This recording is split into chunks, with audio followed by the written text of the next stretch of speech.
Это новости спорта на Якутия-24. В студии Полина Долинская. Петербургский СКА победил на своей площадке Нижегородская торпеда в овертайме со счетом 3-2 в матче регулярного чемпионата континентальной хоккейной лиги. Победную шайбу забросил Александр Барабанов на 63-й минуте. Также в составе хозяев голами отметились Андрей Кузьменко и Ярно Каскиранта. У нижегородцев шайбы на счету Джордана Шрёдера и Михаила Варнакова. СКА обыграл торпеда во всех 4 матчах этого сезона. Шрёдер и Кузьменко набирают очки на протяжении 4 встреч. На счету обоих хоккеистов по 5 баллов. В таблице Западной конференции СКА занимает 2-е место. В его активе 89 баллов в 60 матчах. Петербургский клуб продлил победную серию до 10.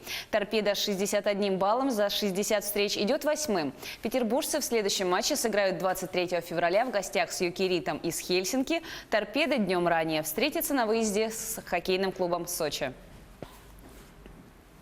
В еще одном домашнем матче КХЛ московский «Спартак» со счетом 6-3 обыграл казанский «Акбарс». За столичный клуб отличился Александр Хохлачев, Артем Федоров, Ансель Галимов, Каспар Даугавинч и Мартинеш Карсумс. У «Акбарс» шайбы забросили Станислав Галиев, Владимир Галузин и Виктор Тихонов.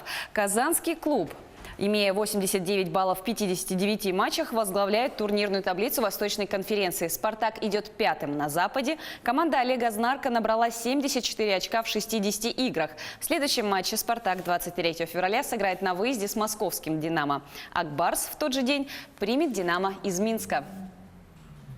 Английский футбольный клуб «Арсенал» в гостях одержал победу над греческим «Олимпиакосом» в первом матче 1/16 финала Лиги Европы. Встреча завершилась со счетом 1-0. Единственный мяч забил Александр Ляказет. Нападающий отличился на 81-й минуте. «Арсенал» провел 9-й матч против «Олимпиакоса». В 9 играх против греческого клуба «Арсенал» одержал 5 побед и потерпел 4 поражения.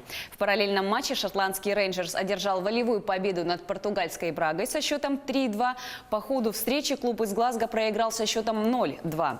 Английский «Вулверхэмптон» забил 4 беззаветных мяча в ворота испанской «Эспаньолы». А вот бельгийский «Брюгге» на встрече с «Манчестер Юнайтед» сыграл в ничью со счетом 1-1 в первом матче 1/16 финала Лиги Европы. В составе бельгийского клуба гол забил Эммануэль Деннис. У «Манчестер Юнайтед» отличился Энтони Марсиаль. Голевую передачу на Денниса отдал голкипер «Брюгге» Симон Маньоли. Ответный матч команды проведут 27 февраля. Сборная России в гостях проиграла команде Италии со счетом 64-83 в стартовом матче квалификации чемпионата Европы 2021 года по баскетболу. Встреча прошла в Неаполе. Самым результативным игроком матча стал форвард итальянской сборной Джамбало Ричи. В его активе 19 очков. В составе российской команды больше всех очков набрал защитник Дмитрий Кулагин. Сборная России выступает в отборочной группе «Б» с командами Италии, Северной Македонии и Эстонии. Ранее сборная Эстонии в гостях обыграла команду Северной Македонии со счетом 81-72. В следующем матче российская команда 23 февраля в Перми встретится с баскетболистами из Северной Македонии. Соревновательная часть чемпионата мира по бобслею и скелетону в немецком Альтенберге стартует уже сегодня. Участниками турнира станут спортсмены из 32 стран. Соревнования будут разделены на 2 недели. Сначала за медали поборются бобслеисты. Турнир откроется в пятницу заездами в женских двойках. В субботу начнут соревноваться мужские двойки, а женские экипажи проведут заключительные попытки. В воскресенье болельщики узнают обладателей медалей в мужских двойках. Состязания в мужских четверках пройдут 29 и 1 марта. Сборную России на турнире бобслеистов в четверках представляют команды Алексея Стульнева, Максима Андрианова и Ростислава Гальтюкевича.